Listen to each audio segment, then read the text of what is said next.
بالمونري امبوليزم ببساطة ده عبارة عن انسداد في أحد شرايين الرئة، والانسداد ده غالبا بيكون بسبب بلاد كلوت، جلطة في الدم اتكونت في الليجز الرجلين، بلفز الحوض أو الكدني الكلى، وسافرت استقرت في الشريان الرئوي فسدته.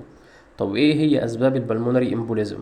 أشهر سبب هو الدي في تي ديب فين ثرومبوزيس، جلطة جاية من تحت من الحوض أو الرجلين أو الكلى وطلعت استقرت في شريان رئوي. رقم 2 فات امبوليزم، الانسداد بسبب دهون متراكمة. رقم 3 اير امبوليزم، انسداد بسبب هواء دخل الشريان فسد البلاد فلو. رقم 4 تيومر فريجمنتس، يعني الكانسر سيلز الخلايا السرطانية اتفتتت والفتات ده دخل مجرى الدم واستقر في شريان رئوي فسده. طب ايه هي الريسك فاكتورز؟ يعني ايه هي العوامل اللي بتزود احتمالية حدوث البلمونري امبوليزم؟ رقم 1 immobility، عدم الحركة، الناس اللي بتكون طريحة الفراش. سيرجري، الجراحة خاصة جراحة البطن وجراحة العظام. كانسر، مرضى السرطان بيكونوا عرضة أكتر للبلمونري امبوليزم. هارت فيلير، فشل عضلة القلب. اوبيزيتي، السمنة والسموكينج التدخين.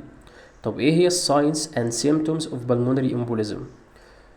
رقم 1 ديزنيا، ودي بتحصل بشكل مفاجئ وبتزيد أكتر مع الإكزيرشن بذل المجهود. رقم 2 شيست بين، ألم في الصدر، وده بيزيد أكتر مع التنفس بعمق. رقم 3 كافينج، العيان بيكح وغالبا بيكح بلد دم. تاكيكارديا، ارتفاع في ضربات القلب. لايت هيدedness، دوخة ودوار. سينكوب، إغماء. طب لو كان البلمونري امبوليزم ده ماسيف سيفير، العيان هيجيلك بشوك، ساينوزس، مزرق، حتى ممكن يدخل في كاردياك ارست، توقف مفاجئ في عضلة القلب. طب ايه الفحوصات اللي بنعملها للمريض ده علشان نشخص الحالة؟ سي تي بالمونري انجيوجرافي، أشعة مقطعية بالصبغة على الرئة، وده يعتبر الأساس للتشخيص.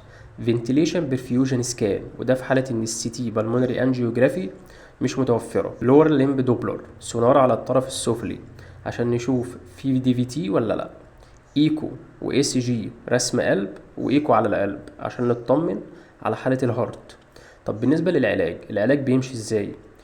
العيان بياخد اكسجين اف هايبوكسيك، بياخد اي في فلويدز يعني سوائل عن طريق الوريد لو كان هايبوتنسيف ضغطه واقع، فازو بريسورز لو كان شوكد، وبياخد انتي كواجيولينتس ادوية سيولة، وده يعتبر الركن الاساسي في العلاج.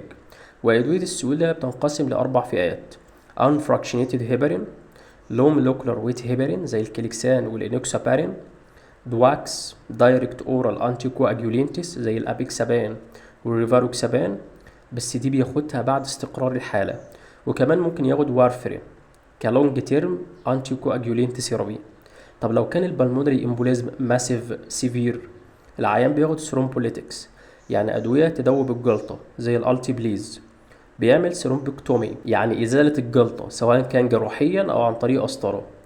اي في سي فلتر، وده ما تركزش معاه قوي، ولكن اعرف انه من ضمن طرق علاج البلمونري امبوليزم، خاصة لو ان الطرق التانية فشلت، وده يعتبر بديل لأدوية السيولة لو كانت كونترانديكيتد يعني ممنوعة في المريض ده. حالات البلمونري امبوليزم حالات مرعبة، انا بسميها شبح العناية المركزة، الدقيقة بتفرق في المريض ده. ودي كان البلمونري امبوليزم ببساطة. لو استفدت ادينا فولو عشان نكمل. سلام.